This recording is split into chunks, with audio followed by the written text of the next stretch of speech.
Hey everybody. It is I know it's Thursday because I'm off tomorrow and I'm super excited about that. I think it's the 13th today. I I went out last night and when I got to my car to come home, somebody had smashed my passenger side window in and all they took was my flippin' phone cable. And I brushed the glass off, got in my car, drove home, and handled it like a boss today, both just physically and filing the police report, calling the insurance company, dropping the car up to the repair place, getting the rental car. But what's interesting is that I found myself first, or my ego, starting to chatter about, you have a hike tomorrow, this is fucked up, why is this happening? And then I was like, just handle it. You can do this without getting uh overwhelmed, because there's a lot of steps. At least that's how our ego tries to persuade us, is that there's a lot of steps in something, and so we listen to that and then we feel overwhelmed. And then for people like me, sometimes we just shut down completely and don't handle it. And so I'm actually really excited tomorrow because I have a great car to drive down to Santa Cruz. I'm meeting a woman that I met at a convention this past weekend, and we're going to hike along the ocean. And I'm so excited because she said that the weather there has been beautiful and there's lots of seals and pelicans out. And so I'm really looking forward to that. I am going to hit a meeting while I'm down there after we hike. And then I'm going to meet some other friends that are in recovery that I've only met on Zoom. And then I'm going to go to another meeting with them and then make the trek home.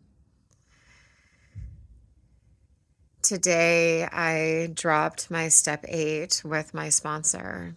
And what that means is that I did the workbook. I went through the questions and then we drop it, meaning we leave it with them. We discuss it and they give us their feedback. And step 8, step 8, they're all challenging in different ways. They're all challenging in different ways. But step 8 is we made a list of all persons we had harmed and became willing to make amends to them. And, the first question is, how'd you do with your step 8? And, instantly me, most of us doing the work, we're triggered. We don't want to look at how we've harmed somebody in our lifetime during the time that we were using. But the reality is that we did. And we call it cleaning our side of the street, where even if somebody has hurt us, if we've hurt them in a way that needs to be apologized for or make an amends to them for our behavior, we do it. Because in that process, it allows us emotional freedom, but it allows us this opportunity to let go of guilt and shame for the things that we've done in our past. And Brene Brown, this book that I'm reading right now, I can't remember the title of it, but she's a shame researcher, and she presents this one story of this woman who was having a great day with her family. She and her husband were getting along. The kids were all playing fine. And she goes to the mailbox and she gets a party invitation for her kids to go to this pool party for one of their friends. And instantly she started yelling at the kids, "You're being too loud, shut up," all those things that we do, yelling at her husband. And then she isolates into her room. and her husband comes in and they end up talking it out. And what she discovered is that she was triggered by having to go to a pool party because she was uncomfortable being in a bathing suit in public. And that seems like something, very common, to the level of what we act out on depends on how triggered we are, how deeply rooted that feeling is of shame. And for her, it was deep.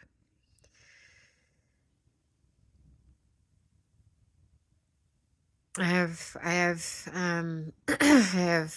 I'm starting with 8 people on my list.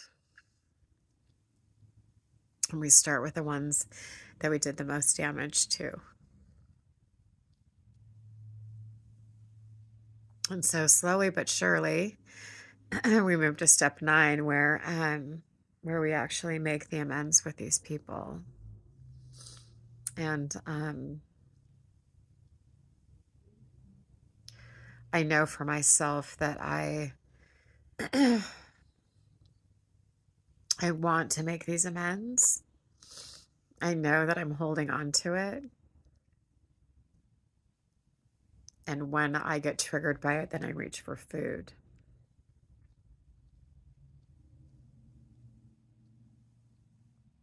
So it's time. It's time to let it go. When we make amends to people, we cannot expect that they receive them in the way that we want them to always. But our job is just to clean our side of the street and to let things go. We can add to that list as we feel necessary, but my sponsor felt that my 8 people were deserving for the reasons that I, trusted to divulge to her in my behaviors. And so that was my day. It started off with the window being smashed and me handling it in a way that was new for me because I am practicing at showing up in this lifetime in ways that I haven't before. So through my teachings and through my practicing yoga and being mindful, and it is just practicing through life. It doesn't mean that you try the first 10 times and then you nail it, and then the rest of your life you move through life with ease and grace. It means that life is a constant practice of how we want to show up. And if we want to show up differently than rough and rigid, then we practice. So that's my spiel for today. Thanks for watching, and thanks for letting me be authentically myself. And in the practice of yoga, we call it finding our way home. So thanks for letting me find that pathway inward to my home. I love you. Bye.